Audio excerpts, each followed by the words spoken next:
Afinal, o que é um Shinigami? O ser presente em vários animes. É o que vamos ver no vídeo de hoje. Para você que não é inscrito, já se inscreve para não perder nenhum vídeo. Quanto mais o tempo passa, mais a cultura japonesa fica forte no ocidente, principalmente no Brasil. O que um dia já foi apenas culinária japonesa, está cada vez mais incluso no nosso dia a dia. A cultura asiática na verdade vem se incluindo de forma rápida e sendo bem aceita. Uma prova disso foi Parasita, filme coreano ganhando o Oscar.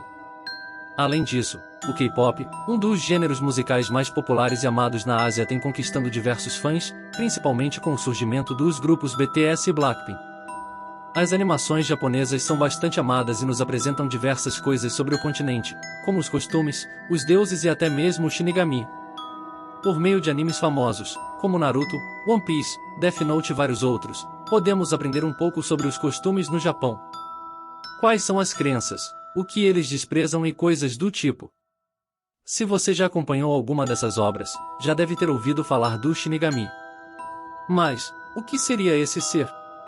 Pensando um pouco sobre, decidimos buscar e trazer para o canal fatos e contos. Confira conosco a seguir e surpreenda-se. Afinal, o que é o Shinigami? O Shinigami é uma entidade sobrenatural da mitologia japonesa. Você já deve ter ouvido falar sobre ele, mas sabe o que de fato é e o que faz? Bom, Shinigami significa Deus da Morte. Esses deuses são entidades conhecidas na cultura japonesa por induzirem as pessoas ao suicídio ou convidarem os seres humanos à morte. A função principal do Shinigami é garantir que as pessoas morram no tempo certo. Esse ser seria para os japoneses o equivalente à nossa figura ocidental da morte. Porém, em nossa cultura a morte age sozinha, enquanto existem diversos Shinigamis. A história do Shinigami.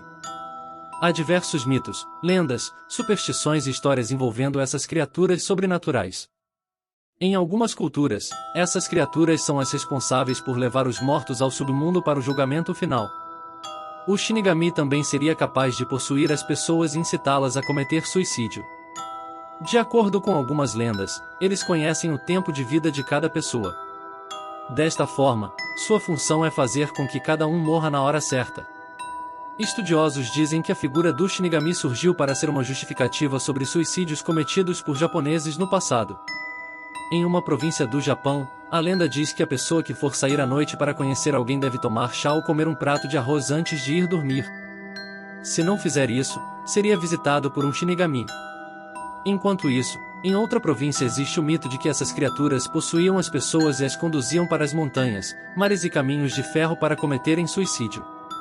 A origem exata dessas criaturas não é conhecida, mas o termo apareceu pela primeira vez, em 1721, em uma peça de teatro. Hoje em dia, a palavra Shinigami é usada para designar qualquer ser sobrenatural que tenha relação com a morte. E aí, o que você achou do vídeo de hoje? Comente então pra gente aí embaixo, e compartilhe com seus amigos.